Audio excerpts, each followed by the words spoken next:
Hello again, and welcome to another Build the Back to the Future DeLorean. This is issue number 20, and today we're going to be continuing the construction of the top of the engine block.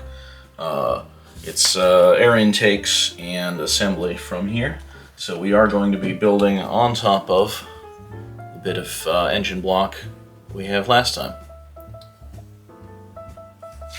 Fairly quick today, I think. Some fiddly bits, but not too bad. Everything is done with the AP plastic screws. So we got AP screws, a couple of engine covers. They are slightly different. One of them has a little bit different shape on the edge. There's like a groove and a curved bit. And the other one does not have that, I think, according to the instructions. Yeah, well, they're different anyway. They're visibly different. I don't know which is which. I'll have to figure that. And I have the inside of those. Those, I think, are identical. And the other bit here, if I can get this open. I can't. I have to cut it. Everything else just tore open.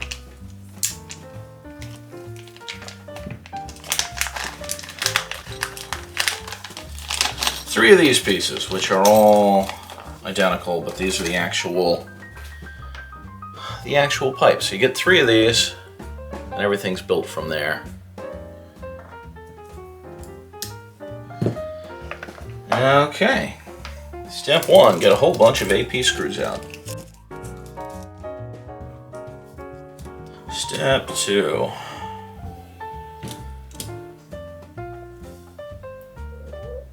Set these up.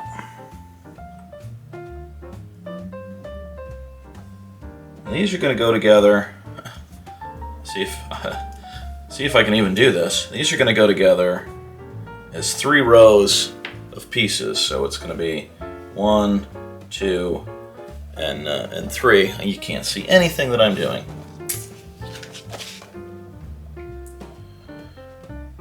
So it's going to be stacked up. 3 of these, like that, except in the holes. So what I'm going to try to do is get half of it secured first, loosely, and then put the other half together, because I don't think I can hold all this together and put the screws in at the same time. In fact, I'm sure that I can't, because there's no keying. These freely rotate in the spots. Even this is going to be tricky. That was a dumb way to do this. How am I going to do this? You're going to watch me fiddle around a lot in this one.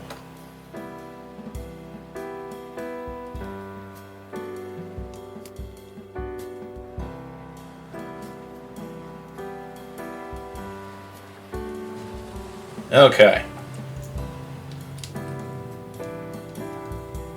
So very loosely, this is how they're going to go. There's going to be 3 of these, 1, 2, and 3, and then there's going to be another one of these rails on the other side. So that's how we're going to do this, and you're going to watch a lot of fast-forwarded assembly, I think.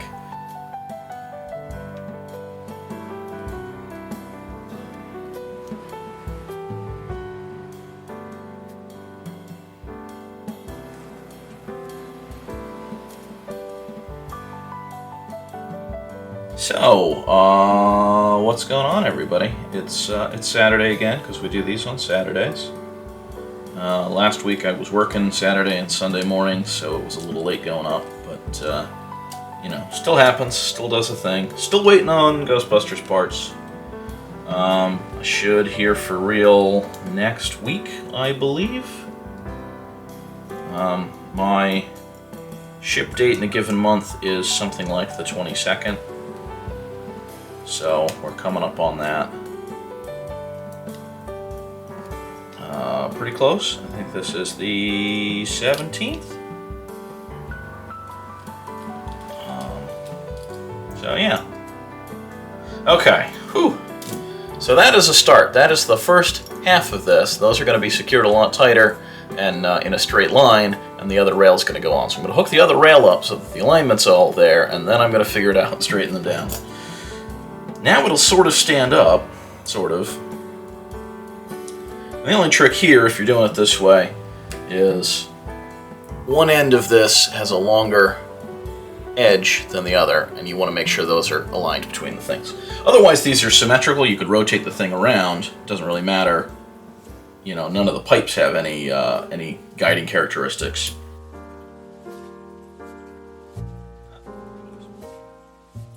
The whole thing still wants to rock and fall apart. So that's the plan, like that. Again, it'll be more stable once I can actually get some screws into it, but I don't know if this is going to hold up or if the whole thing's just going to fall down when I start putting a piece in. Now the middle one is secured on both ends. Maybe that will make it more stable. This is a silly part. And it's a very strange looking part in the end. I am going to have to find one of these cars and take a look at the engine for real, because I am just unfamiliar with this kind of layout. So again, very wiggly right now, but that's the general idea. Just straighten this all out and tighten it up.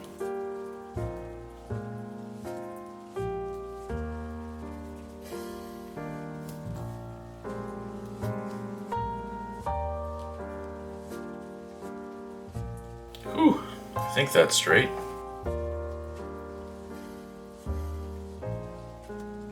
I'm not cranking these down super hard in case I need to adjust them later, because all these screw heads are about to get covered up and I'm not going to be able to loosen them again. I think that's good. So that is our header rack to start with.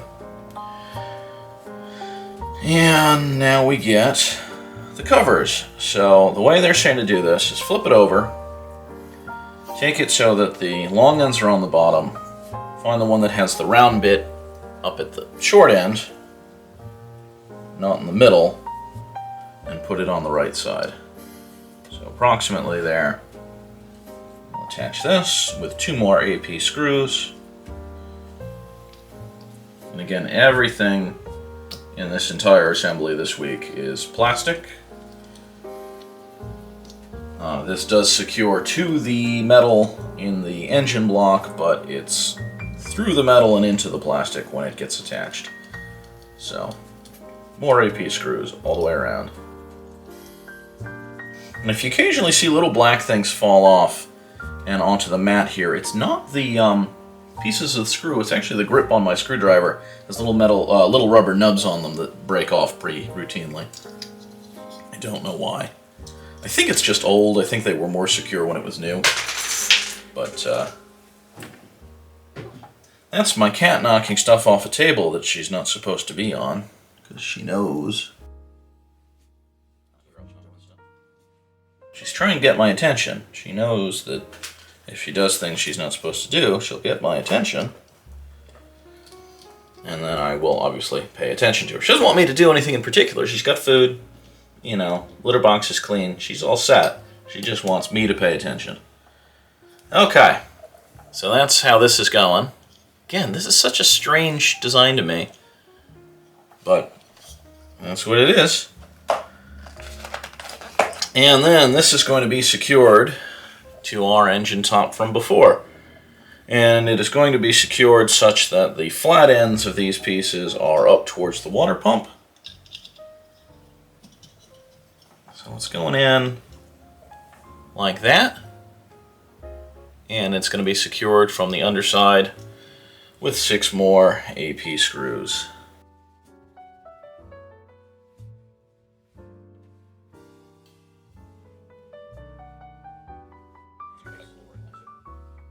But it's kind of clever the way they essentially layer parts so that all the screws get covered up. You know, the first ones get covered by the intake cover itself, and then the intake cover is secured from the bottom, which you won't be able to see through the engine block, and then the whole thing is secured literally through the underside of the lid of the engine. So there are still going to be some visible screws in this engine when it's all said and done. There's not much we can do about it. Oh, that's neat. There's a bit of, and good thing I don't need this screw, but there's a bit of metal broken off. The crosshead was not actually cut out entirely. I have lots of extra AP screws, even if I were somehow to run out of all the ones they gave me here, and they gave me more than enough spare. More than the usual one extra like they do on the other screw kits. Okay, these are all started.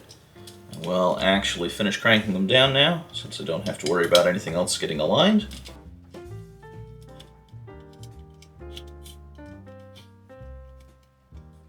Okay, so that is the top of our engine block now. And this is going to, at some point down the road, get attached to the rest of the engine block, something like that. But we're still a ways off on the rest of that assembly. We have more engine to build next week. As I said last time, I think we are on a month of building an engine. That's what our finished assembly should look like.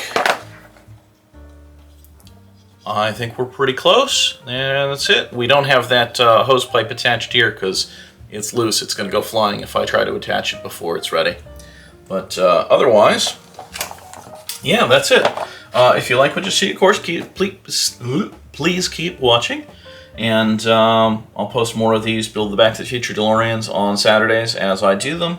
And whenever I get more Ghostbusters Ecto 1 pieces, I will continue that build. I'll put those playlists up for you. Have a good one, guys.